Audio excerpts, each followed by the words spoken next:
Bom dia a todos. Estamos aqui na Bonjour à tous, on est dans l'ouverture du premier colloque Théâtre et Société, des nouvelles perspectives de l'histoire sociale du théâtre. Et c'est un grand plaisir de vous recevoir dans cette rencontre avec l'objectif de agrandir le rôle de l'histoire du théâtre dans la vie culturelle de notre pays. C'est un colloque international. C'est une initiative du groupe de recherche d'histoire du théâtre brésilien, un collectif avec le CNPq. Le groupe a commencé en 2019 et est coordonné par les profs Elsa de Andrade et avec moi, Tania Brandon, on est des profs de Unirio. Dans cette première édition, le colloque a reçu l'appui de FAPERJ. C'est un grand plaisir de recevoir pour nos activités prof Jean-Claude Dion. Mais avant de commencer, on a plusieurs informations techniques, plusieurs qui sont très importantes et très basiques dans ce chemin pour travailler avec le distancement social et avec la pandémie du coronavirus. Cette session, elle est dans deux langues, le français et le portugais. Vous pouvez à n'importe quel moment changer la langue. Il faut cliquer sur le petit globe dans la base de votre écran.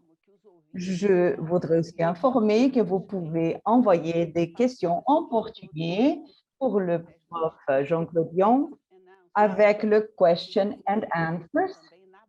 Vous avez ça aussi en bas de l'écran.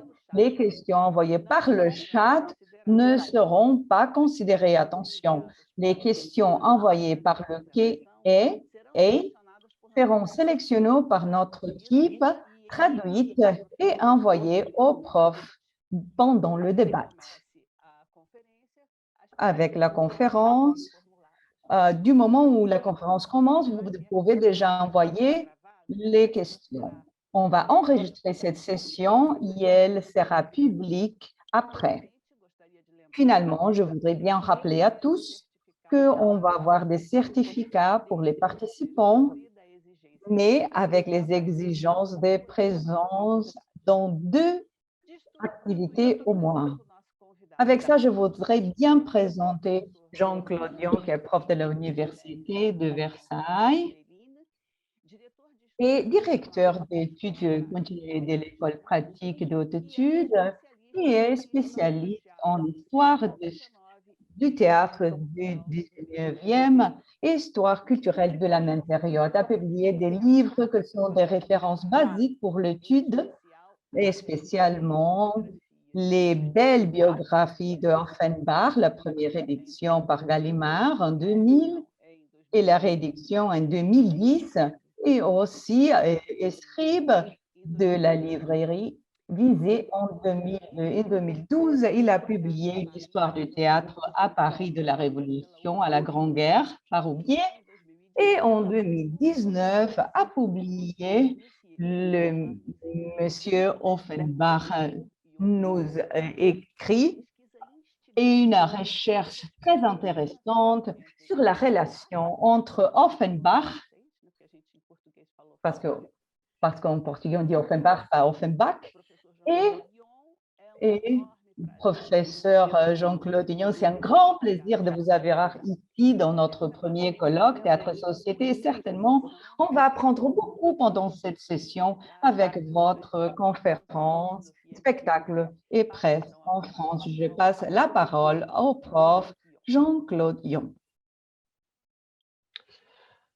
Alors, bonjour à toutes et à tous. Bom dia a todos e todas. J'aimerais remercier les Eu organisateurs gostaria du de colloque agradecer aos organizadores do colóquio pour le plaisir et l'honneur qu'ils pelo me prazer font. e a honra que me dão. Je suis vraiment très content d'être Estou muito aujourd'hui parmi contente por estar aqui entre vocês hoje, vous, même par écran interposé. mesmo com uma tela entre nós. Et j'aimerais aussi E eu remercier la gostaria traductrice também de agradecer a Marta Lima, tradutora Marta Lima, qui va donc traduire que mon vai texte traduzir et o je meu vais texto essayer e eu de vou parler, tentar. de parler lentement pour qu'elle puisse bien travailler. D'ailleurs, j'entends la traduction de Martha ce qui me gêne un peu. Comment je peux faire pour ne pas l'entendre? J'étais dans le canal faux, pardonne-moi. Je serai maintenant dans le canal du portugais. D'accord, parfait, merci. Alors donc, mon ma conférence, Tania l'a rappelé à l'instant, s'intitule «Spectacle et presse en France au XIXe siècle» et c'est bien sûr un panorama que je vais dresser avec vous pour pouvoir ensuite, discuter et débattre. Je partirai d'une expression que vous connaissez sans doute. On a qualifié la France du, XIXe siècle de civilisation du journal. Alors, je n'aime pas beaucoup cette expression, parce que déjà, il faudrait plutôt parler de civilisation de l'imprimé, puisqu'à côté du journal, il y a le livre et en parlant de civilisation de l'imprimé, on oublie le théâtre. Alors, est-ce qu'il faut parler de civilisation du théâtre? Je ne crois pas, et je pense qu'effectivement, hem, ça serait donner là aussi trop d'importance au théâtre, si on utilisait cette expression et c'est pour ça que j'ai préféré utiliser un autre terme que j'ai emprunté à un journaliste américain, c'est le terme dramatocratie pour qualifier la société française du XIXe siècle. Qu'est-ce que c'est que la dramatocratie? C'est, je cite ma définition: «Une société où le théâtre est au cœur de la vie publique et où il participe de façon conséquente à la constitution de l'opinion publique, à la fois dans ses aspects les plus importants et les plus futiles». Fin de citation. Donc, au XIXe siècle en France, on a à la fois cette dramatocratie et puis aussi ce qu'on pourrait appeler un âge du papier et je reprends là, la le titre d'un très célèbre dessin de Félix Vallotton qui a été publié en 1898 et qui montrait une multitude de lectures de journaux. Donc on a ces 2 phénomènes, dramatocratie, âge du papier. Ces 2 phénomènes n'ont pas vraiment la même chronologie et d'ailleurs l'essor de la presse à la fin du siècle va être un des facteurs du déclin de la dramatocratie. En tout cas, il est évident que le développement des spectacles et le développement de la presse sont 2 aspects majeurs de l'histoire culturelle de la France au XIXe siècle. Une histoire culturelle qui est marquée, vous le savez, par le passage, progressif d'une culture encore marquée par l'Ancien Régime à ce qu'on peut appeler à la fin du siècle une culture de masse.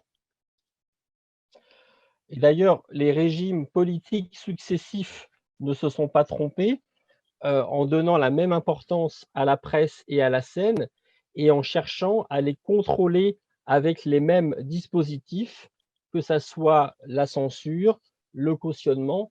Il y a véritablement des parallèles, importants à faire. Donc au XIXe siècle, théâtre et journaux sont liés de multiples façons et aujourd'hui, je vais me limiter à esquisser quelques pistes de réflexion parce que le sujet est très abondant et je vais aborder donc 4 heu, 4 points principaux. D'une part, première partie, les spectacles dans les journaux, puis ensuite, deuxième partie, le journalisme comme sujet pour les dramaturges, hein, quelle est la place de la presse et des journalistes sur les scènes? Et puis je terminerai par 2 parties plus courtes, qui aborderont 2 cas particuliers, la presse de spectacle proprement dite, d'une part, et le genre de la revue, par lequel je terminerai. Donc première partie dans ce panorama, les spectacles dans les journaux. Alors bien sûr, l'un des rôles principaux de la presse en matière de spectacle, c'est de porter un jugement sur les pièces qui sont créées, sur les nouvelles pièces et de ce fait, le critique dramatique ou d'ailleurs le critique musical, puisque je parle de l'ensemble des spectacles, est bien sûr un personnage essentiel pour le sujet qui nous occupe. Le critique est donc un personnage puissant, même si sa puissance est à relativiser, puisque notamment, on a du mal à savoir s'il est vraiment capable de guider le public dans ses choix et donc de faire ou au contraire d'empêcher un succès.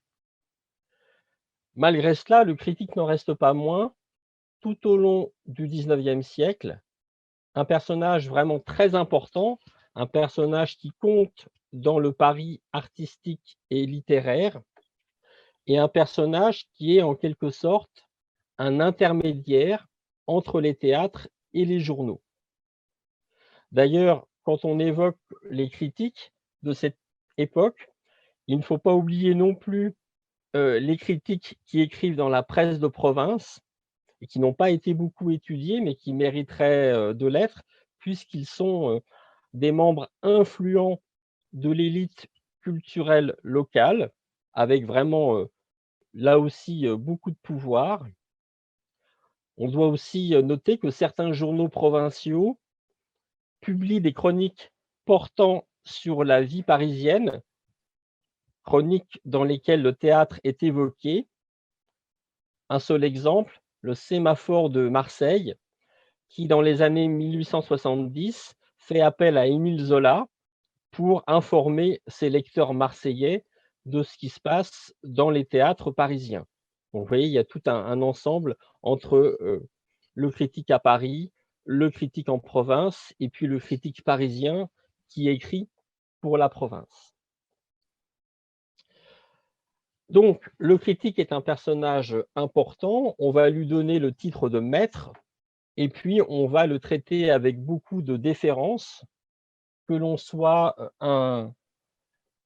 bien sûr, a fortiori si on est un artiste débutant, mais même lorsqu'on est un auteur confirmé, on est très attentif à respecter les critiques. Et donc chacun attend avec impatience et avec crainte les feuilletons dramatiques ou les feuilletons musicaux écrits par les critiques. Le feuilleton dramatique est un véritable genre littéraire avec des règles très précises qui ont été fixées dès le début du XIXe siècle, donc sous le Consulat, même à la fin du XVIIIe siècle, par le critique Geoffroy, qui est vraiment l'inventeur du feuilleton. La tâche du critique n'est pas facile, puisqu'il doit passer ses soirées au théâtre, il doit voir des pièces dont bon nombre sont médiocres ou simplement banales, et souvent il est obligé d'écrire son article dans la précipitation. Certains soirs d'ailleurs, il doit même se partager entre plusieurs théâtres lorsque des théâtres différents font une création le même soir. Donc pour rédiger un feuilleton dramatique, il faut bien maîtriser l'ouvrage sur lequel on va parler, sur lequel on va donner un jugement, et le fait d'assister à la première représentation n'est pas toujours suffisant, de sorte que le critique est parfois présent aussi à la répétition générale auparavant, ou encore il demande à lire le manuscrit de la pièce. Et ce travail d'ailleurs est encore plus compliqué lorsqu'on est un critique musical et qu'on doit évaluer une partition. Alors, le monde des théâtres traite les critiques avec beaucoup d'égards, mais en même temps, ils s'irritent, ils sont insatisfaits dès que le critique émet la moindre réserve. Je vous cite Alfred Bouchard, qui écrit en 1878 dans un petit volume sur la langue théâtrale, c'est une sorte de petit dictionnaire. Voilà ce qu'il écrit à propos des critiques. Il faut avoir un tempérament solide et être doué d'une dose prodigieuse de patience pour consacrer sa plume à la critique théâtrale. Quoi que vous fassiez, quoi que vous disiez et écriviez, vous soulevez toujours des haines et ne recevez que de mauvais compliments. Comme on l'a déjà dit, l'action de la critique sur le public est délicate à mesurer. Bon nombre d'auteurs dramatiques à succès du XIXe siècle ont été maltraités par la critique et ça n'a pas empêché leur répertoire de triompher sur scène. Un exemple, Théophile Gautier, qui est sans doute le meilleur critique de tout le XIXe siècle, et je vous incite vraiment à lire les chroniques théâtrales de Théophile Gautier, qui sont formidables. Théophile Gautier, donc, n'a cessé d'attaquer Eugène Scribe, qui était vraiment sa bête noire, et ça n'a pas empêché Scribe d'avoir beaucoup de succès. La critique dramatique construit un discours sur le théâtre, dans les pages des journaux, jour après jour, un discours dont la portée donc est difficile à apprécier, mais en tout cas, elle n'est pas à négliger. Cette critique dramatique se veut volontiers pédagogique et généralement, elle défend une certaine conception du théâtre, comme l'illustre le cas de Francisque Sarcey, très célèbre critique, qui était d'abord professeur avant de devenir critique au journal Le Temps de 1867 à 1899. Donc, le critique dramatique entretient, par les débats, les polémiques, les modes qu'il lance, l'intérêt général pour les questions théâtrales dans la société. Alors, un élément à prendre en compte pour compléter et terminer cette première partie, c'est que la place du théâtre dans les journaux va être modifiée par l'évolution générale de la presse. En 1877, les critiques vont créer une association syndicale professionnelle et mutuelle de la critique dramatique et musicale, mais précisément, s'ils ils ressentent la nécessité de créer cette association professionnelle, c'est parce que à cette époque et depuis les années 1860, ils ont perdu le monopole du discours sur les théâtres dans les journaux.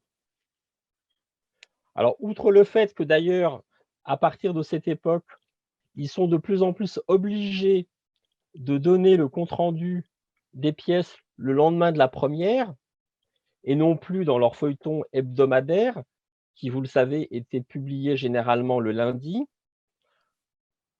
Ils sont désormais concurrencés par deux autres types de journalistes. D'une part, les écotiers, qui pratiquement tous les jours publient un courrier des théâtres, et aussi par ce qu'on appelle les soiristes, qui en fait eux aussi rendent compte des premières représentations, mais en se centrant sur les aspects mondains et les aspects anecdotiques.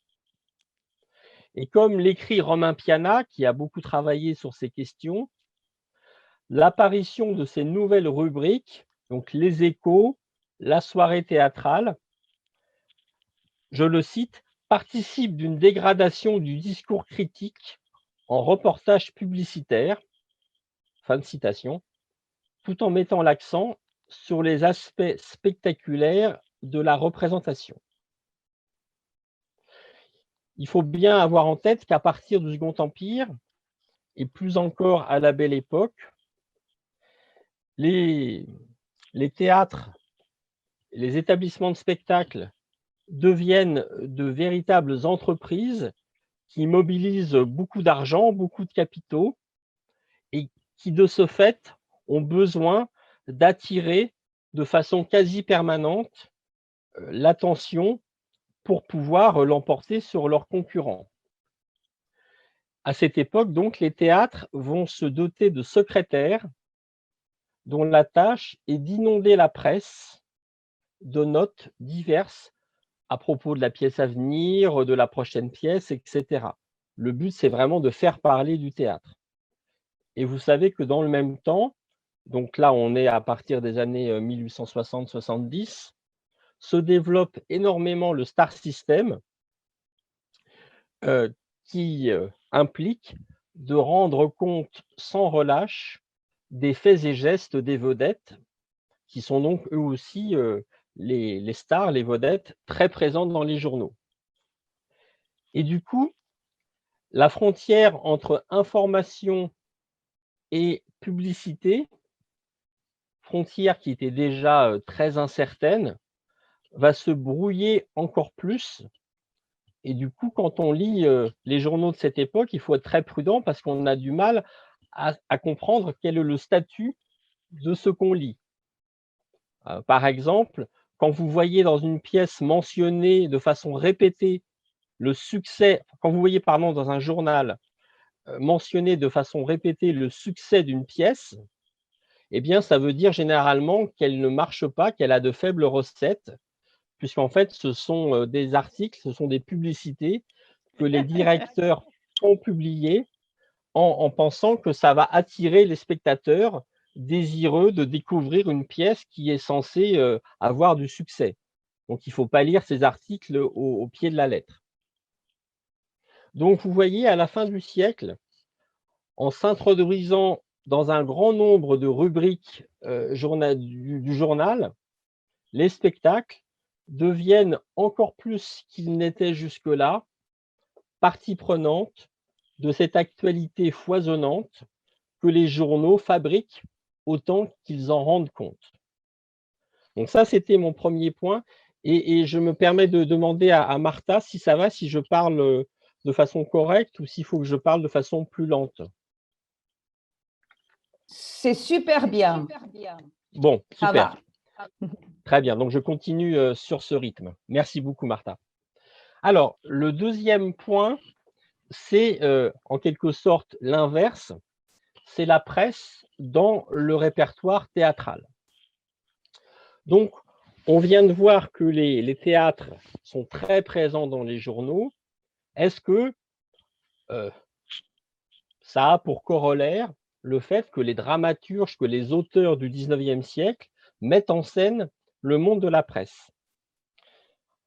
En fait, il faut constater que ce n'est pas le cas, alors que vous le savez bien, le théâtre a l'ambition de peindre toute la société. Le théâtre se veut le miroir de la société.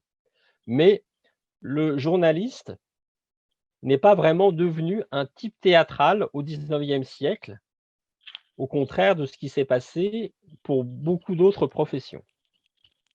Alors, on a bien sûr, et je vais en parler dans un instant, des pièces qui mettent en scène des journalistes, voire qui mettent en scène la presse, qui prennent la presse comme sujet, mais finalement, on s'aperçoit que c'est un thème relativement peu traité, en tout cas beaucoup moins que la puissance de la presse aurait pu le faire supposer. Donc on a un déficit sur le plan quantitatif, on n'a pas beaucoup de pièces qui parlent de la presse et des journalistes, et on a aussi un déficit sur le plan qualitatif, parce qu'on n'a pas vraiment de grandes pièces sur le journalisme.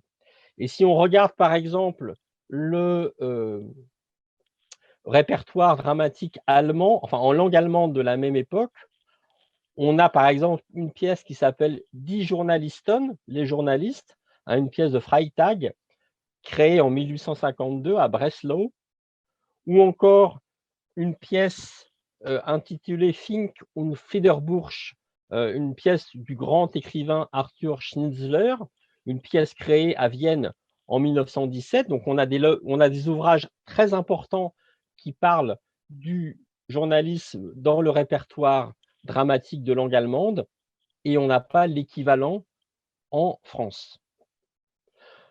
Alors, pourquoi? Il me semble que cette situation s'explique avant tout par les liens qui unissent les gens de presse et les gens de théâtre, et liens qui vont conduire, de toute évidence, les auteurs dramatiques à adoucir leur plume lorsqu'ils parlent de théâtre.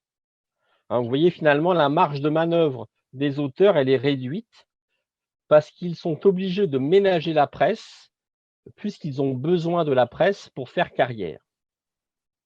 Alors, une fois ce constat dressé, on va quand même évoquer ensemble un certain nombre de pièces qui mettent en scène des journalistes, puisque je vous ai dit, il n'y en a pas beaucoup, mais il y en a quand même. Et on va s'intéresser notamment au répertoire d'Eugène Scribe, parce que vous le savez, c'est l'auteur le plus joué en France et dans le monde durant tout le siècle. Donc c'est intéressant d'aller voir si Scribe a parlé de journalistes. Alors c'est le cas, et c'est le cas notamment avec une pièce qu'il a écrite en novembre 1820, une pièce qui s'intitule L'homme noir et qui est un vaudeville énigme en un acte. Oui, c'est un genre un peu particulier, vaudeville énigme en un acte. Dans cette pièce, donc de 1820, on voit un mystérieux personnage installé dans un café, un mystérieux personnage qui va résoudre tous les problèmes de ceux qui viennent lui demander de l'aide. Et au dénouement, on apprend qu'il est journaliste. Donc, vous voyez que Scribe met en scène, bien sûr en faisant la satire, Scribe met en scène la toute-puissance de la presse, puisque son personnage est capable de résoudre tous les problèmes. Là, on est vraiment dans la tradition du vaudeville, hein, qui est la peinture des mœurs du temps, et qui est vraiment le rôle du vaudeville.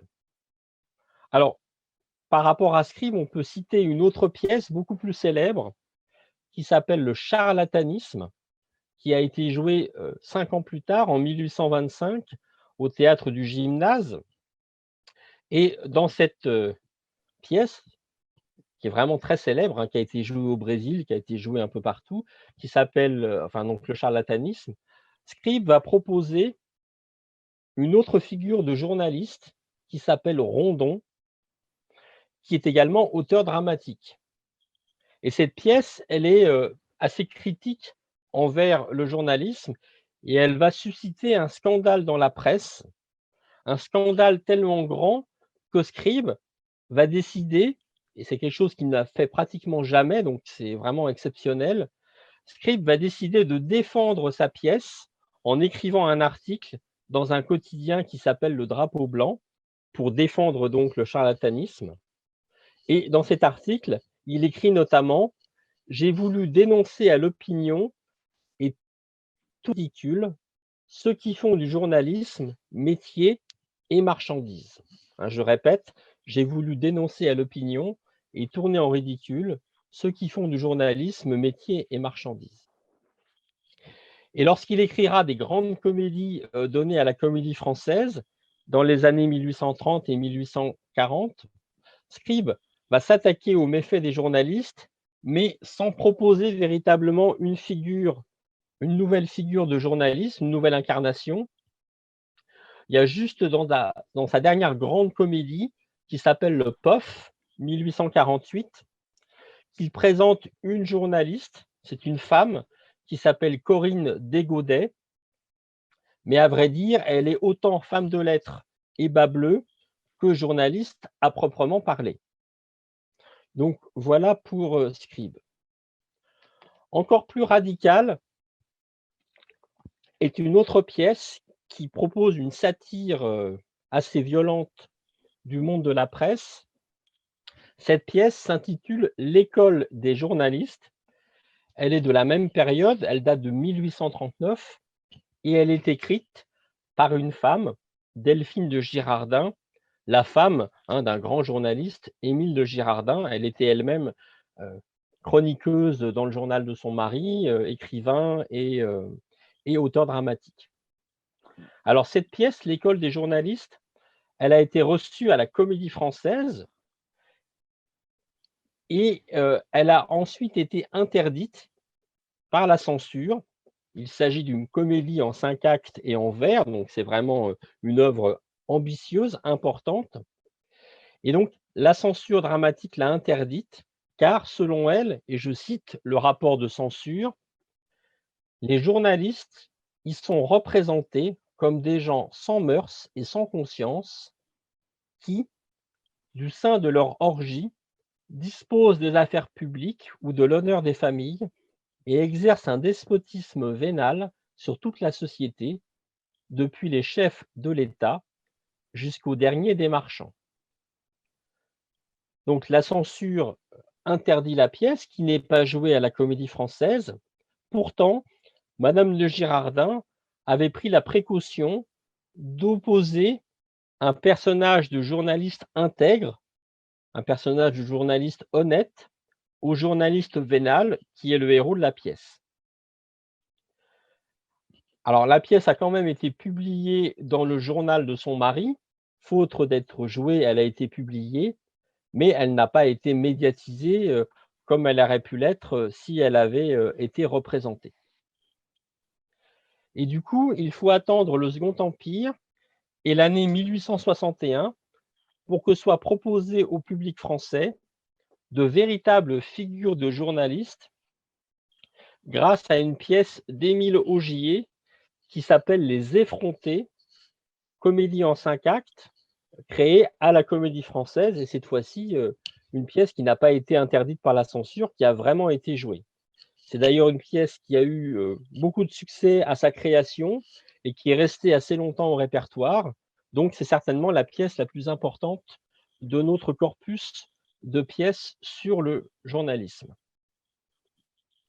Dans cette pièce, donc dans Les Effrontés, Émile Augier va mettre en scène 3 journalistes, donc 3 figures de journalistes. D'une part, Vernouillet, qui est un homme d'affaires véreux, qui achète un journal pour en faire un moyen de pression. D'autre part, Sergine, journaliste honnête, mais figure assez pâle. Et surtout, c'est le plus important, le 3e journaliste qui s'appelle Anatole Giboyer, qui est une sorte de journaliste mercenaire sans scrupules, tout à la fois infâme et sympathique. C'est un personnage ambigu, c'est une crapule, mais il est sympathique. Magnifiquement interprété par l'acteur Gautte, Giboyer a vraiment les attributs de la bohème. Il a la chevelure abondante, la barbe, la pipe. Et il a vraiment beaucoup marqué les esprits. C'est un personnage de théâtre qui est resté très célèbre. Jules Vallès, par exemple, le cite très souvent dans ses écrits. Le critique Jules Janin a qualifié Giboyer de Don César de Bazan du journalisme, Don César de Bazan du journal. Et bien sûr, ce personnage de Giboyer n'a pas du tout plu aux critiques qui ont rendu compte de la pièce, alors que la petite presse reconnaissait, je cite, qu'il ne faudrait pas sonder longtemps les bas-fonds de la presse pour en trouver 10 spécimens plus ou moins ressemblants et réussis. Donc c'est vraiment une figure importante, Giboyer, et d'ailleurs il sera repris dans une autre pièce par Augier. À la fin du siècle, quand on arrive à la Belle Époque, alors que la presse, vous le savez, est de plus en plus puissante, on ne trouve pas de pièce qui en propose un portrait aussi marquant que celui qu'avait brossé Augier. Et en fait, il faut attendre pour voir de nouveau la presse attaquer frontalement sur une scène de théâtre, il faut attendre la fin de la censure dramatique qui est effective en 1906. 2 ans plus tard, en octobre 1908, un jeune auteur qui s'appelle Georges Turner, qui était un auteur prometteur mais qui est mort à 32 ans, donc il n'a pas vraiment pu faire carrière. Donc Georges Turner, en 1908, va faire jouer au théâtre du Gymnase une pièce qui s'intitule Le Passe-Partout, comédie en 3 actes, dont le titre reprend celui du quotidien qui est dirigé par le personnage principal de la pièce, qui s'appelle Lionel Régis, et qui est un directeur de théâtre tyrannique. Et notamment, le 2e acte de cette pièce, donc le Passe-Partout de Turner en octobre 1908 au Gymnase, met en scène le bureau directorial, donc on est dans le journal, dans le bureau de Lionel Régis, où vont défiler comme l'écrit Le Figaro, je cite, « un certain nombre de caricatures journalistiques qui ont fort réjoui le public de la répétition générale, composée pour les 3/4 de journalistes. »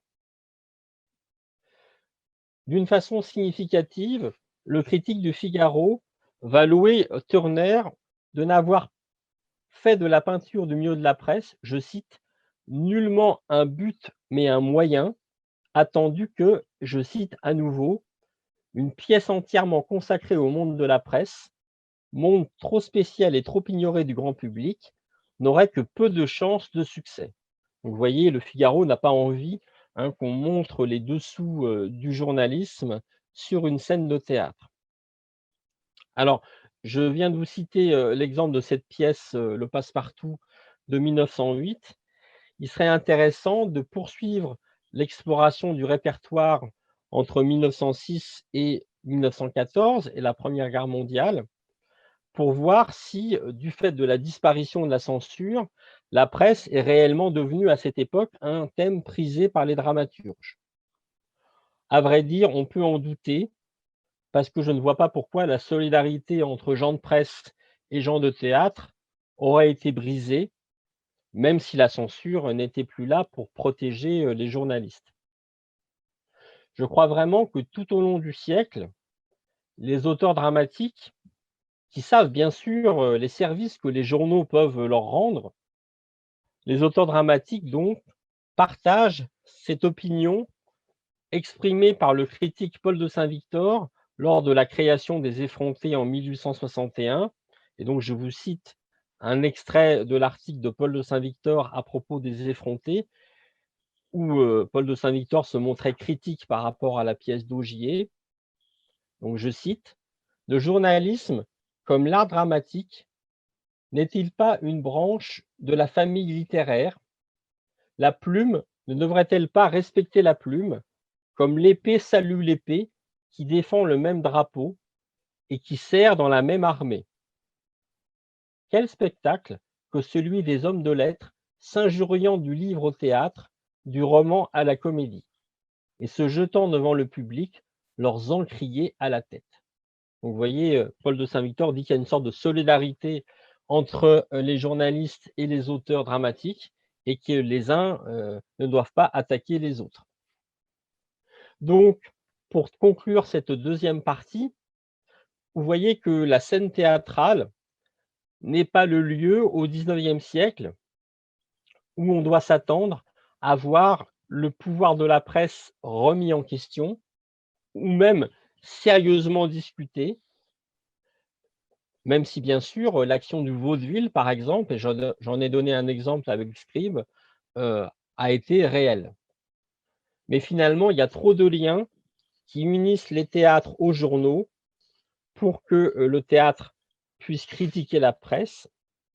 Et il y a aussi peu d'auteurs qui ont la puissance et le courage d'un Scribe ou d'un Augier pour oser s'attaquer à un tel sujet.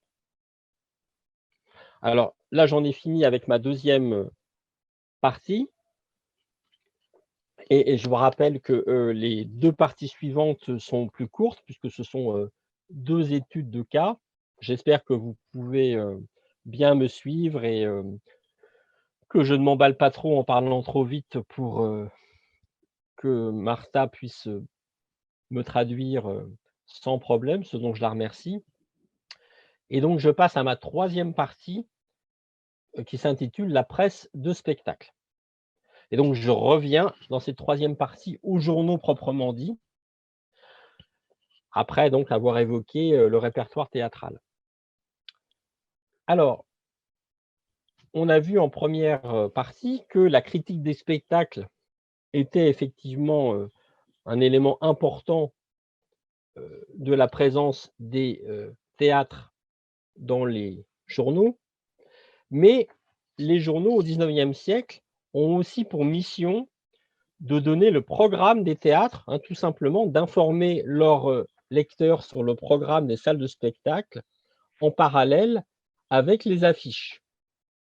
Et donc, dans tout théâtre, dans tout journal du XIXe siècle, on va trouver une rubrique généralement intitulée « Spectacle du jour » avec la date, Et cette rubrique fait partie des informations pratiques que la presse quotidienne fournit systématiquement, au même titre, par exemple, que les cours de la bourse. Je vous cite un code théâtral de 1829. Vous allez voir que c'est bien expliqué. Paris possède 15 à 20 journaux qui annoncent chaque matin à leurs abonnés la composition du spectacle de chaque théâtre, ce qui est fort commode pour les gens qui ne sortent pas de chez eux de toute la journée et qui n'ont pas de domestiques qui puissent envoyer consulter les affiches. Donc vous voyez à travers cette citation, le journal joue un peu le même rôle que ce que les affiches permettent d'apprendre lorsqu'on se promène dans la rue. Alors ces indications sur le programme des spectacles, elles sont forcément assez réduites, assez rapides dans les journaux généralistes, mais elles sont beaucoup plus développées dans la presse d'annonces théâtrales, qui a longtemps été le type le plus courant de ce qu'on peut appeler la presse de spectacle. Et je vous rappelle que cette presse de spectacle, elle apparaît en France dès la fin de l'Ancien Régime, dès les années 1770. Donc, à côté de ce qu'on trouve dans les quotidiens, dans les journaux généralistes, on a cette presse d'annonces théâtrales avec des journaux qui sont soit quotidiens, soit bi-hebdomadaires, et dont la principale tâche est de détailler la distribution de tous les spectacles parisiens, un petit peu finalement comme si toutes les affiches étaient mises bout à bout. Si on prenait toutes les affiches sur les murs des théâtres et qu'on les mettait bout à bout dans un journal. Cette presse d'annonces théâtrales, elle comporte aussi des articles divers, mais vraiment, je le répète, son rôle principal, c'est de donner le détail de la distribution et de la programmation. Et ces journaux sont publiés par des éditeurs de théâtre qui, d'ailleurs, s'entendent avec les directeurs de théâtre pour pouvoir vendre ces journaux dans les salles de spectacle. Et dans les salles de spectacle, ces journaux font office de programme. Ils remplacent le programme qui ne va apparaître qu'à la fin du XIXe siècle.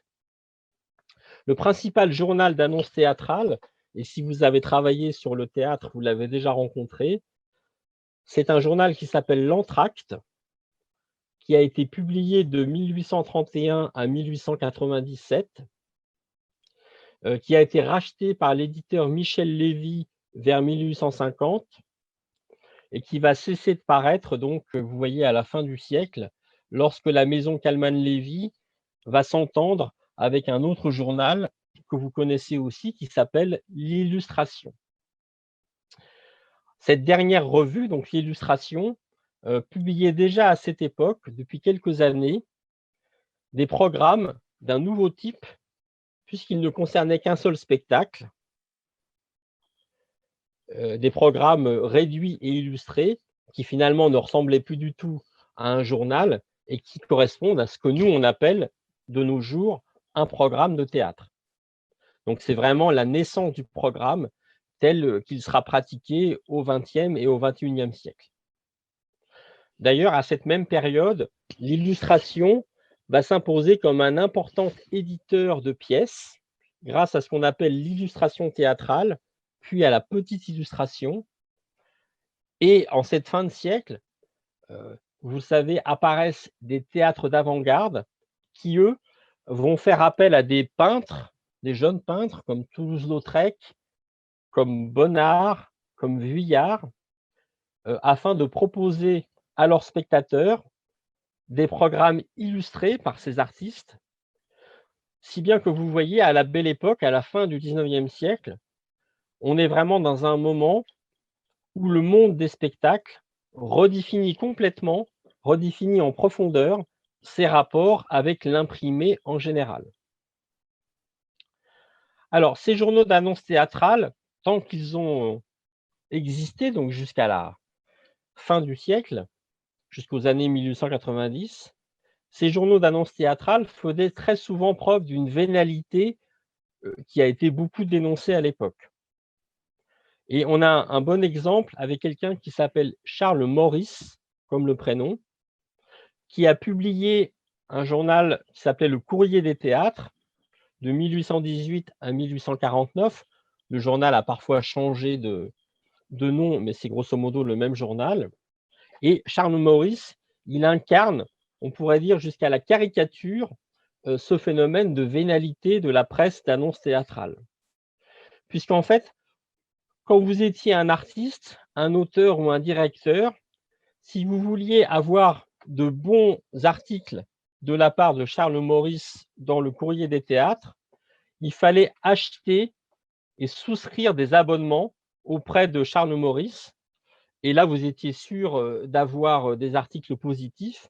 Par contre, si vous n'achetiez pas son journal, vous aviez de mauvais articles. Du coup, vous comprenez bien que c'est très compliqué d'utiliser le Courrier des théâtres si on n'a pas cette idée en tête, parce qu'on ne va pas comprendre pourquoi il va attaquer telle personne et défendre telle autre personne.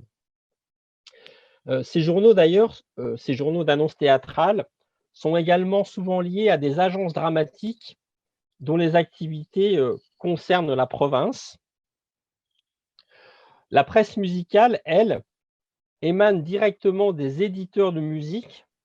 Par exemple, la Revue et Gazette musicale de Paris, publiée par la maison Schlesinger puis la maison Brandus, ou encore le Ménestrel, publié par la maison Eugel. Donc, ce sont des journaux, mais liés à un éditeur de musique. De la même façon, certains secteurs du monde du spectacle vont avoir leurs propres journaux, comme le Café-Concert et le Music Hall, qui ont leurs propres publications. Par exemple, Paris qui chante, 1903-1939. Dans toutes ces publications, la frontière est très floue entre les publications qui sont destinées au public, aux spectateurs, et celles qui sont destinées à la profession. Parmi les journaux qui sont plus spécifiquement publiés pour être lus par les gens de théâtre, par la profession, on peut citer l'Europe Artiste, un journal qui a été publié de 1853 à 1904.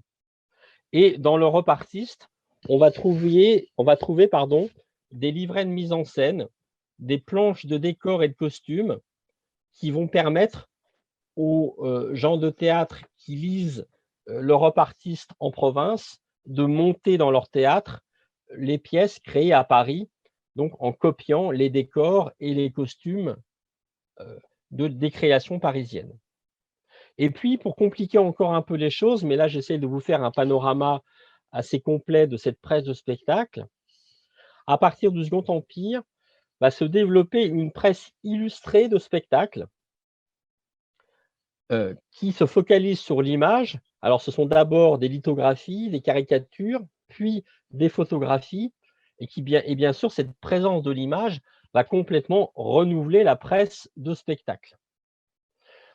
On voit bien qu'avec ces nouveaux journaux, avec cette presse illustrée, ces journaux ont pour but d'être en quelque sorte l'œil du lecteur et de transformer finalement le lecteur du journal en un spectateur virtuel. Et parmi cette presse illustrée de spectacle, le cas le plus exceptionnel, le journal le plus formidable, c'est un journal qui s'appelle Le Théâtre, qui est créé en décembre 1897, d'ailleurs juste au moment où est créée la pièce la plus célèbre du 19e siècle, Cyrano de Bergerac d'Edmond Rostand. Donc c'est d'abord une publication mensuelle et rapidement bimensuelle. Et Le Théâtre est une publication luxueuse avec des couvertures en couleur, un papier glacé. C'est une revue de luxe qui bénéficie des progrès de la photographie. Et ça me permet de vous dire que la première photographie de scène en France a sans doute été prise en 1885 à l'Éden Théâtre et que la presse commence à reproduire des photos de spectacle à partir de 1891. C'est bien sûr une innovation extrêmement importante.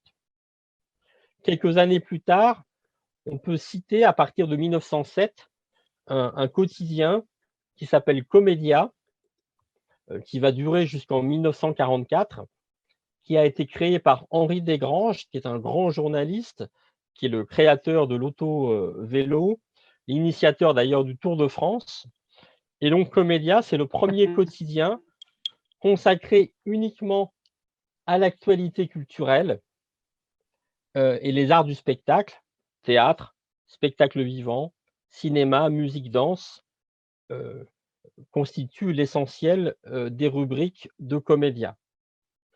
Je pourrais encore allonger la liste et les exemples de publications périodiques traitant des spectacles. On a aussi bien des revues qui vont défendre une ligne d'avant-garde, par exemple la revue wagnérienne. On a aussi des revues qui font du théâtre un objet d'étude sérieux, comme la revue d'art dramatique. Et puis on a aussi, ne l'oublions pas, des publications théâtrales locales en province, par exemple Nice Théâtre ou encore Angers Artistes. On a aussi des revues qui sont directement liées à un établissement, comme par exemple le célèbre cabaret Le Chat Noir. Donc on a vraiment un éventail très large et cette presse de spectacle mérite encore d'être étudiée parce qu'elle ne l'a pas été autant que ça et c'est vraiment une piste de recherche très intéressante.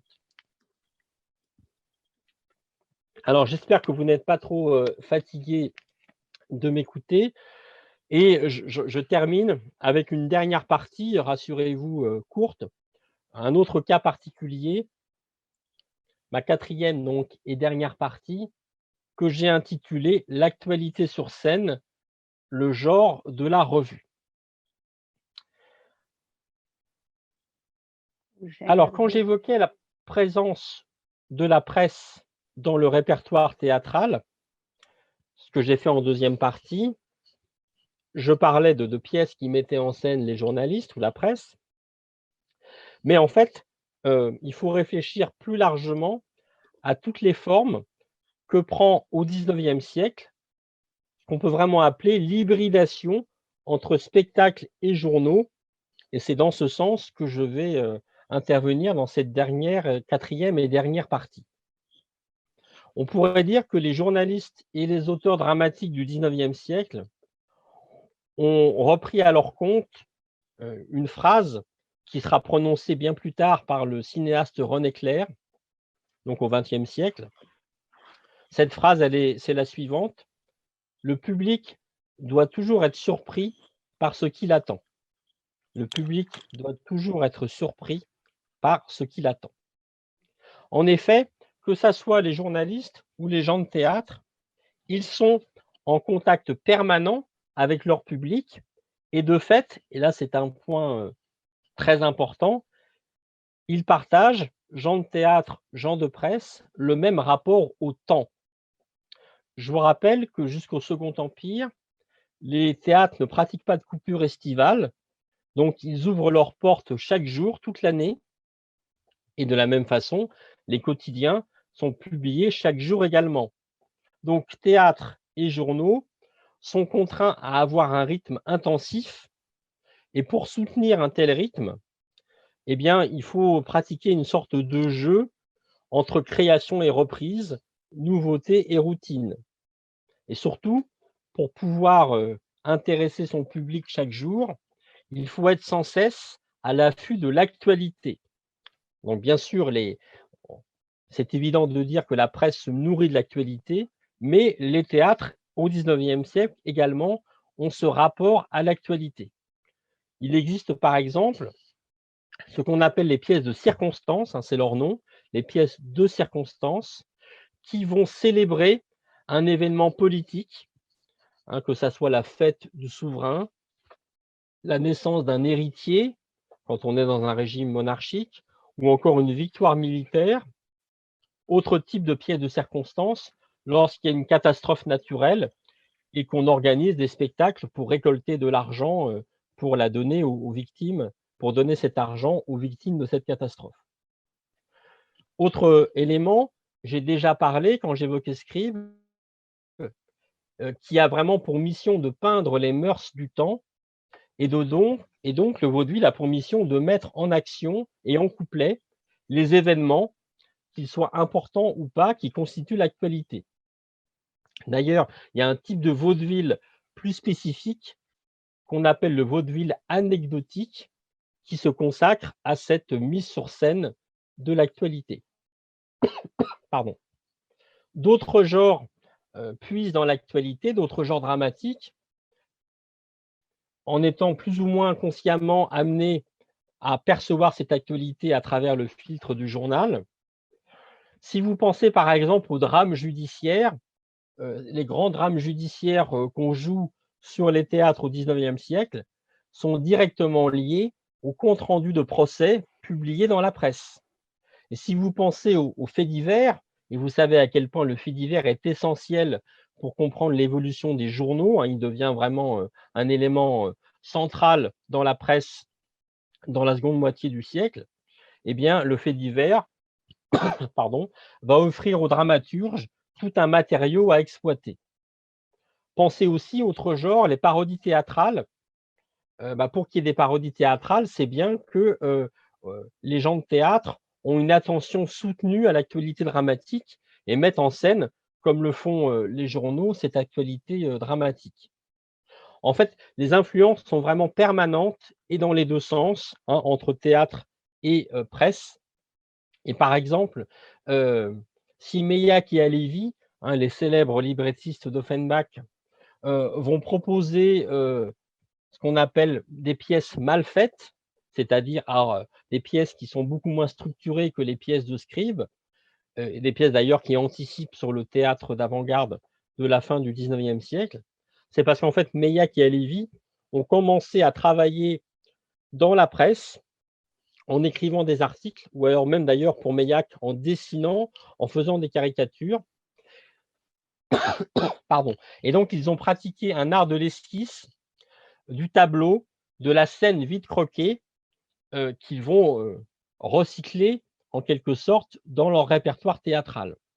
Vous savez d'ailleurs que la plus célèbre opérette d'Offenbach, qui met d'ailleurs en scène un Brésilien, j'étais bien obligé d'en parler forcément aujourd'hui, La vie parisienne, 1866, eh bien le titre de cette opérette d'Offenbach, Meilhac et Halévy, emprunte son nom, La vie parisienne, à un hebdomadaire illustré fondé en 1863, 3 ans plus tôt, par un journaliste et caricaturiste qui s'appelle Marcelin. Excusez-moi, je rebois un peu. Je rappelle que j'arrive à la toute fin de mon propos. En de rares occasions, le théâtre s'est même voulu journal. C'est le cas de ce qui s'appelle la Foire aux idées, journal vaudeville, dont 4 numéros ont été proposés en janvier, mars, juin et octobre 1849 au théâtre du Vaudeville. Et d'ailleurs, lors de ces représentations de la Foire aux idées, le théâtre proposait un rideau journal qui était une sorte de page parodique de journal aux dimensions de la scène. Donc le théâtre copiait même la typographie du journal. En fait, ces 4 pièces, on est là dans une période de troubles politiques très importants, font plus songer au pamphlet qu'au journal proprement dit. Et ce qui est beaucoup plus intéressant, et c'est le dernier point que j'aborde très rapidement, le genre qui est le plus proche du journal sur les scènes théâtrales au XIXe siècle, c'est la revue de fin d'année, dont on a pu dire qu'elle était une sorte de journal en action, parlé et chanté. C'est là encore une citation de Romain Piana, mais je trouve qu'elle est très juste, une sorte de journal en action, parlé et chanté. En effet, le terme revue désigne,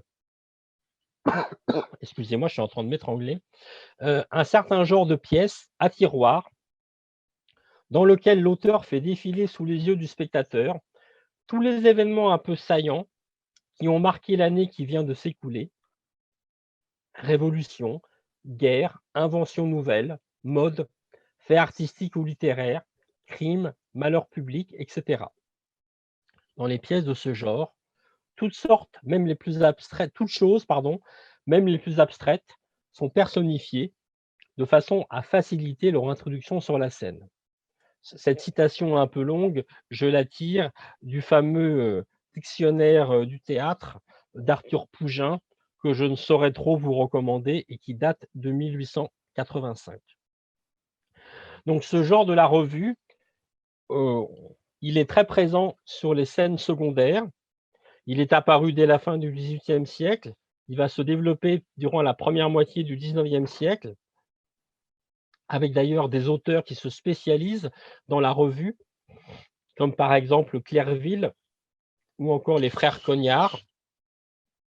Et petit à petit, on va passer de revues vaudeville en un acte à des pièces beaucoup plus longues. Et ces revues, à partir du début de la Troisième République, donc les années 1870, on va les retrouver dans les cafés-concerts, dans les music-halls, qui vont monter aussi des revues. Et Christophe Charles, qui a étudié ce genre extrêmement intéressant pour l'histoire des spectacles, a comptabilisé 24 théâtres à Paris qui pratiquent le genre dans la seconde moitié du XIXe siècle. Pardon, avec des théâtres comme les Variétés, les Folies Dramatiques, le Palais Royal, qui sont les théâtres qui montent le plus souvent des revues. Ces revues, d'ailleurs, on les pratique aussi sur les scènes de banlieue et aussi en province. Et dans les villes de province, ces revues, qu'on appelle les revues locales, renforcent vraiment l'identité de leur ville, de la ville où ils sont créés, tout comme le journal local. Donc, il y a vraiment un parallèle entre la revue locale et le journal local dans des villes, qu'elles soient grandes ou plus petites. La revue a une structure extrêmement lâche et donc elle juxtapose les scènes exactement comme le journal juxtapose les articles. Il n'y a pas d'intrigue vraiment charpentée dans une revue, il y a simplement deux personnages, le compère et la commère, qui sont présents d'un bout à l'autre de la pièce et qui servent en quelque sorte d'intermédiaires entre les spectateurs et tous les événements qui sont relatés dans la revue. Et d'ailleurs, ça sera mon dernier mot sur la revue comprend toujours un tableau ou alors une scène des théâtres consacrée à l'actualité dramatique, qui est finalement une sorte d'équivalent des rubriques théâtrales présentes dans les journaux. D'ailleurs, autre lien entre journaux et presse, il n'est pas rare que les costumes des personnages soient, comme d'ailleurs pour d'autres genres comiques, comme l'opérette par exemple, les costumes donc des personnages dans ces revues sont dessinés par des caricaturistes qui travaillent également pour la presse. Donc les caricaturistes appartiennent à la fois au monde du théâtre et au monde de la presse. Alors, je conclus, et je m'excuse d'avoir été un peu long, mais il y avait tellement de choses à dire. Vous voyez que, au terme de ce panorama, on est obligé de constater que les relations entre le monde des spectacles et le monde de la presse sont si étroites au XIXe siècle qu'elles peuvent finalement donner l'impression d'une complicité dont le public, à la fois les lecteurs et les spectateurs, serait la dupe. Avant tout, basé sur l'échange plus ou moins dissimulé de services divers, ces relations doivent du coup inciter les historiens des spectacles à n'utiliser les journaux qu'avec beaucoup de précautions, je l'ai déjà mentionné dans mon propos, tout en étant bien conscient qu'il est vraiment impossible d'étudier le théâtre en France au XIXe siècle sans se référer à la presse. D'ailleurs, bien des trajectoires personnelles traversent ces deux mondes et on a un certain nombre de créateurs théâtraux, d'auteurs dramatiques, de musiciens qui sont en même temps critiques musicales, critiques dramatiques. J'en avais donné un exemple dans mon texte, mais je le supprime pour aller plus vite et pour qu'on ait du temps pour la discussion. Et donc, on peut vraiment parler d'une collusion entre presse et spectacle, collusion qui permet d'ailleurs aux créateurs les plus habiles de conforter leur succès en déployant une véritable stratégie médiatique. Donc, on a déjà au XIXe siècle des auteurs, des compositeurs qui ont le sens des médias et qui développent une véritable stratégie médiatique. Et c'est le cas de Jacques Offenbach, donc je vais terminer sur lui, puisque j'ai beaucoup travaillé, et Tania aussi d'ailleurs, sur ce créateur exceptionnel. Jacques Offenbach a créé véritablement une alliance durable avec Le Figaro, le journal d'Hippolyte de Villemessant. Et en 1873, au moment où Offenbach va prendre la direction du théâtre de la Gaîté, Villemessant va publier dans les colonnes de son journal un article où il dévoile son véritable parti pris en faveur du musicien. C'est ma dernière citation. Donc je lis cet extrait de Villemessant qui parle d'Offenbach. Voilà Offenbach, un de mes vieux amis, un de ceux qui ont commencé leur carrière en même temps que moi, qui se trouve à la veille de se lancer dans une opération pour laquelle la publicité de mon journal peut lui être bonne. Dois-je hésiter à l'en faire profiter? Ma foi, non. Et à ceux qui me diraient « Vous faites l'éloge d'Offenbach parce qu'il est votre ami », je répondrais carrément « Oui, non seulement c'est parce qu'il a beaucoup de talent, que c'est aussi un grand travailleur, que je veux dire ce que je pense de sa future direction de la Gaîté, mais aussi parce que j'éprouve une vive sympathie pour sa personne. » Fin de citation.